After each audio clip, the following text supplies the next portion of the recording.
Our topic for today on Asanda on agriculture is youth in agriculture and access to finance just for the general farmer. Of course, we know in our country we've got unemployment rates of up to 45%. In fact, between 45% and 61, and that's between the ages of 15 to 34. So it's quite important that young people organize themselves, and agriculture becomes one of those avenues that young people can use to be inclusive in economic activity or to be included in economic activity. So how do young people do this? Young farmers, they need to get to know in terms of what programs are out there that can be for their development, either to get started into farming and the world of agriculture or to develop what they've already started. And there are various programs that are out there. One individual who is quite familiar with what's happening in the space of young people in agriculture in terms of spreading and facilitating such information for young farmers, joins us now to discuss this topic. Duncan Masiwa, who has worked with an agricultural publication as a contributor there, also now working with farmers within a database of skills transfer and access to affordable finance. He is an agricultural communicator and media professional. Thank you so much for joining us. Thanks for having me, Asanda. How are you feeling today? I'm good. Like I said, this is quite interesting because usually I'm on that side of the chair. Yeah. So it's interesting being on the answering side of the chair. So let's see how it goes. Yeah, we must walk on somebody else's shoes today. Gosh. So let's start with your journey into this world of agriculture. Tell us where it began for you, and then we'll talk about how you and I met and why we're here. So, I mean, if you had to ask me that question at the beginning of my journey, I would say that agriculture was an accident, but now I think of it differently. So my background is hospitality. I worked in the hospitality industry, absolutely loved it.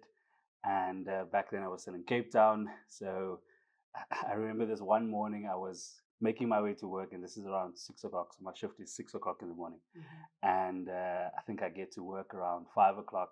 And I do what I do as per normal, preparing the management report for the management team that would then come in 8 o'clock in the morning. And I see my boss approaching me. And so there's this desk, reservations desk, and just next to it is this little passage where you're able to move through as colleagues, as staff. And so he's approaching, and I find myself in the passage there with him. And I tell him that I'm resigning. And not only am I resigning, I'm going home now. Like now. I'm going home now.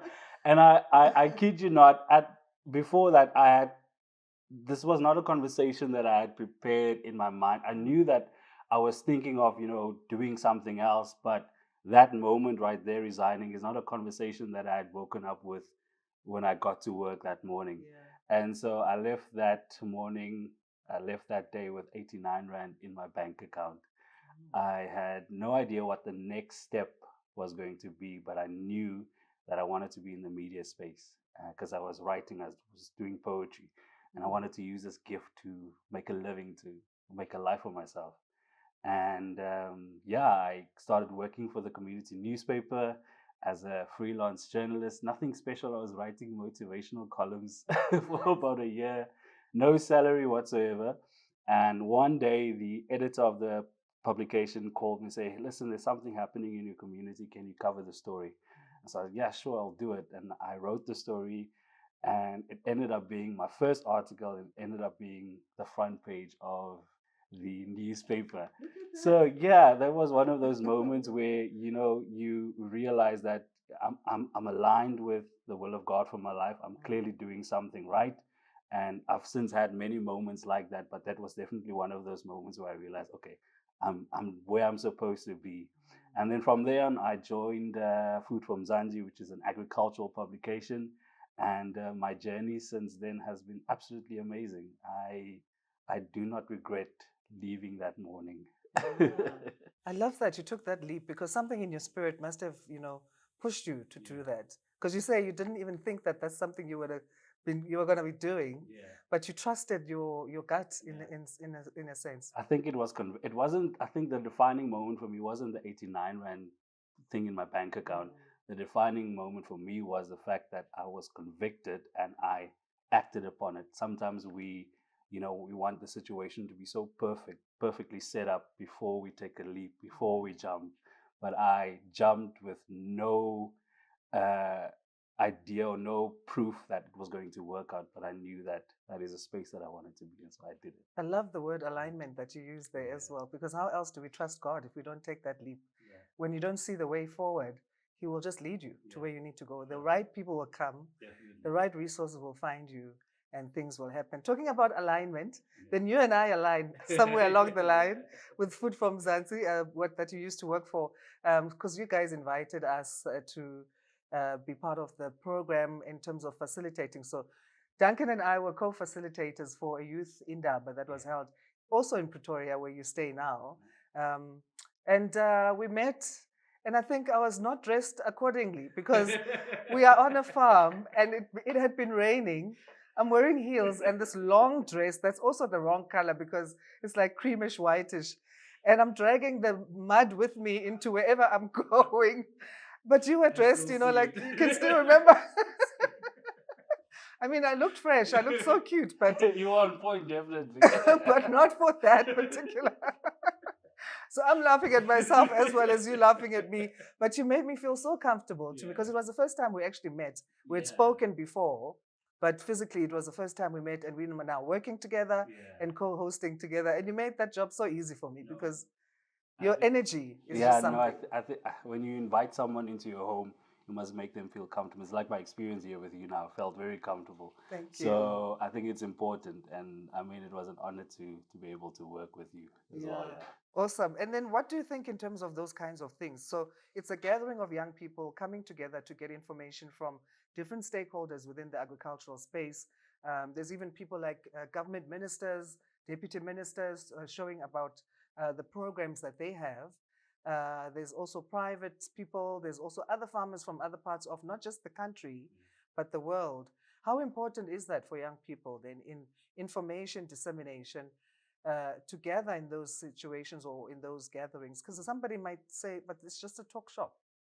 And what do we get from it? And true, and I suppose there are many events, regardless of the sector that it is in, that ends up being a talk shop. But I think these kinds of events are very important to farmers and the success. I mean, you and I would know that we live in a country where access to information is a huge concern. It's a problem, right? And as much as I believe that, we're all responsible for our own journeys and our walks of life and how we navigate through this world, the reality on the other side is that we have an issue of access to information, but we also have an issue of affordability. So if as a farmer, I need this information. I need this information that is being shared on this platform, but I can't travel hundreds of kilometers to get to where the information sessions are being hosted.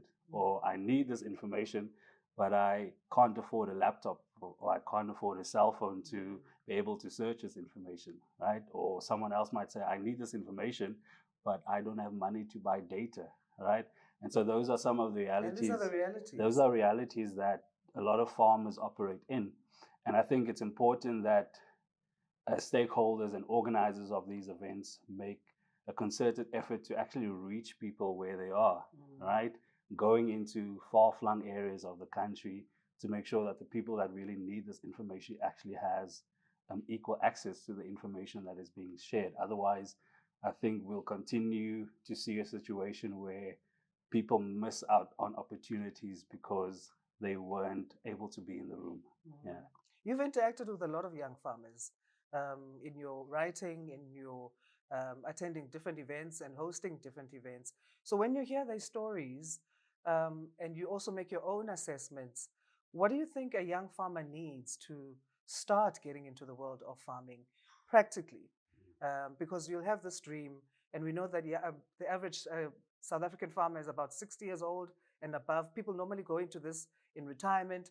So it can be daunting for a young person thinking, how am I going to, compete with Willem, who is third generation, who's 70 years old, and I'm just starting here.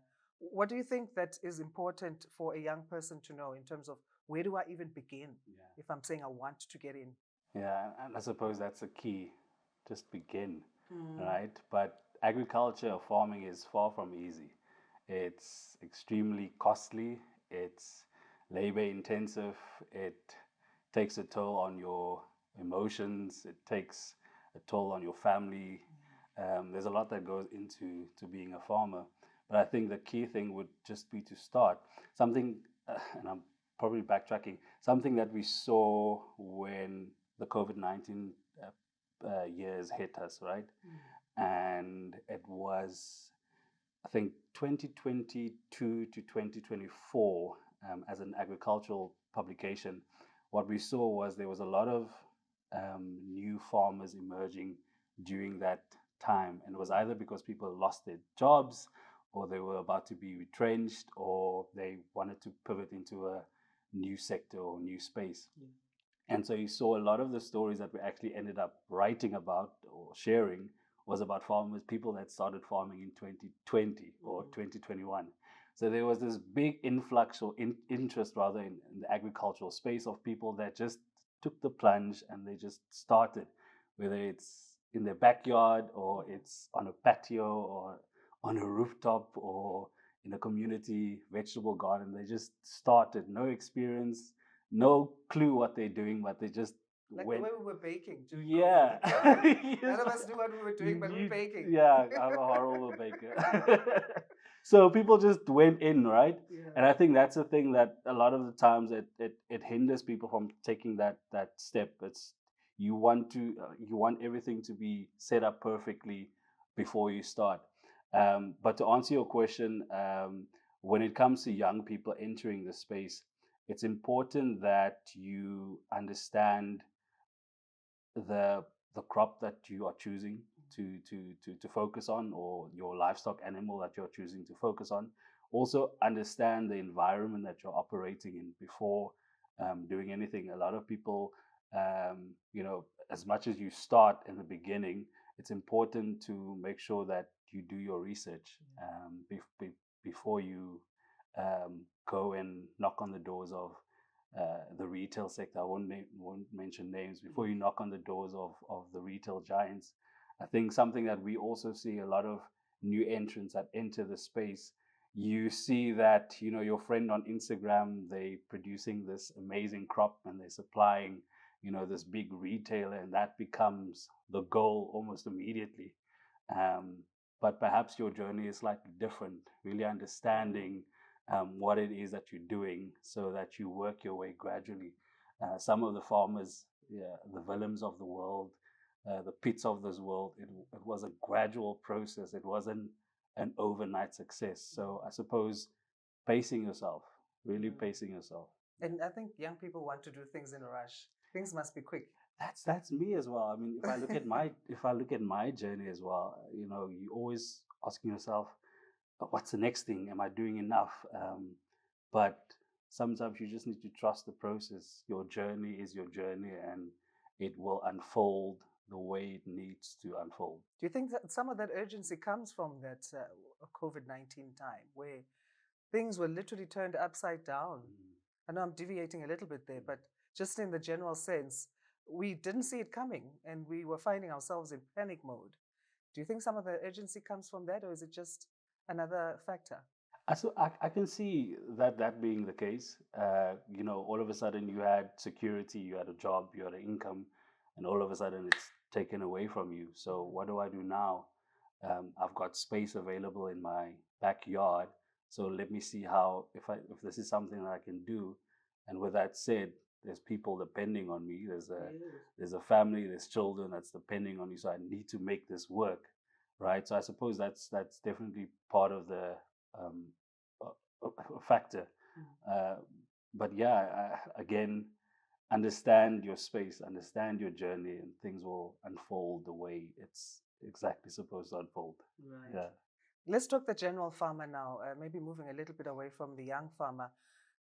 What would you say that a farmer needs to take cognizance of in terms of deciding whether or not to go from smallholder to the commercial space? What do they need to be in realistically thinking about? So there's a number of things, and I'm no expert in this, but there's a number of things that I think farmers should take into consideration. Is number one, understanding your farming business as a your enterprise as a business, right? How does this business operate? Um, is it doing what it's supposed to do from a business perspective? Understanding your crop or your choice of livestock, understanding your area in which you produce, understanding the market conditions, understanding what's happening in that geographic location. Do I understand that perhaps the area that I'm farming is not conducive to this specific crop? And maybe I should be looking at a different crop, understanding that perhaps this animal that I'm choosing to breed here won't survive here because of the location that I'm in. Understanding compliance, and that's a big thing for farmers. Compliance, right? If you knock on the door of a bank, they want to see that you have systems in place, that you have records, and that you are doing all the things that you're supposed to doing from a compliance perspective. And once you have those kinds of things in place, I would say the only thing that should be prohibiting you from taking the next step towards commercialization perhaps is because you've outgrown the space where you are, right? The land that you're currently using prohibits you, and so now you need to take it to the next step, and perhaps you need the support of the organizations and the institutions that are able to give you that helping hand to get you to that next space. So if you have those basics in place, you've got your record keeping systems in place, you're compliant, you're doing all what it is that you're supposed to do, and then there should be no reason for you not to be able to go towards commercialization. Yeah, compliance is a big one because imagine growing this huge crop in bulk and then you take it to some huge corporation and they say, no, we can't use this. Just, I don't know, do something with it, but we can't take it. And I mean, you've spent so much time and money trying to go commercial, and then that's the thing. So, yeah. Sorry. Another thing with that is, we've got amazing farmers in the country. They exceptionally talented. A lot of them have the scientific side of it covered. They know what they're doing from a scientific point of view. The challenge becomes business and compliance, and that's where a lot of farmers fail, or not fail. They struggle to then make it to the next step towards commercialization because of that element. Not so much the scientific part, but the compliance and the business. Because a potato can be the wrong shape, and then that company says, no, it needs to be this length, this width, this shape, and we can't take yours because it's not. Not that there's anything wrong with the potato, but I mean, in terms of the nutritional value, but it's not the right shape or size. It's not what your market wants from you. Yeah. So let's talk about the next thing I wanted to talk about is in terms of what your role you feel is in the space of or what maybe, let me say, this is maybe a dream. What do you think your role would be in contributing to getting our black farmers in the country from being smallholder to commercial? I don't know if you've thought about that. What do you think your contribution would want? What would you want us to remember Duncan having done in that space to say, I've actually helped a few smallholder farmers become commercial, whether it was motivation or whether it was connecting them to someone, or whether it was advice, or whatever it is. Have you thought about that? Sure. Because you're now in that finance space, or access to finance space. So I think my background has always been about supporting people with access to information. This happens to be the conversation that we're having today: access to information, bridging the gap rather between not knowing, and knowing. Recently, that's sort of have taken a different turn where I'm now part of conversations with industry decision makers and stakeholders and farmers, and really getting the message of the farmer to the boardroom table of decision maker in agriculture, and getting the message of what's happening in boardrooms and getting it to the farmer. I think that is a space that I'm enjoying at the moment, being able to facilitate conversations that have an impact on the lives of the people that grow the food that you and I consume. I think that's something that's bringing a lot of joy. to my heart, and I hope to continue doing that. Great, I love that, and it suits such the character that you are. It really fits into that. I can see you when you go to the UN. They don't forget about us. Come and visit from wherever you'll be based. Do you think South African farmers generally know that there is information out there for them to utilize in terms of progressing? I think the awareness is there. We are aware that there's information out there that can help me be a better farmer or be a better businessman or woman. We are aware that there's better opportunities out there. I think the challenge becomes is knowing what that is. What is the opportunity? Where is it? What does it look like? And how do I gain access to it? I think that becomes becomes a challenge, and that's why it's important that organizers of events that seek to educate farmers or share information, development opportunities, really go to the places or the spaces that that farmers operate in. We see a lot of events being hosted in the beautiful Sandton or Pretoria or whatever, but that's not where the farmers are. The farmers are out there in the field, in the far-flung, remote corners of the country. And so it becomes our responsibility, it becomes your responsibility as a podcast host, my responsibility as a communicator to make sure that these people have access to the information, but not just ours. All of us have a role to play in making sure that everyone enjoys equal access to information. Absolutely. Yeah. And then for those who do find that there is information and it's adequate and you can get finance, but the financing seems like such a faraway distance for them. Are there alternatives that farmers can look at in terms of gaining finance and getting some kind of financial support to, progress? I mean, it's not going to be the way they want it to go, but why, in that moment where you can see, okay, I really can't reach that type of collateral that's needed by this particular company. What can I do in the meantime where I'm not stopping, I'm not giving up, but I'm not exactly where I want to be, but I can still do something? I suppose when you're knocking on the door of a bank and you're starting out and the bank says, actually, no, we can't trust you with our money, that does become a reality where you feel like I want to do this, but finance, I don't have access to finance. I'm not able to succeed in an application with a bank.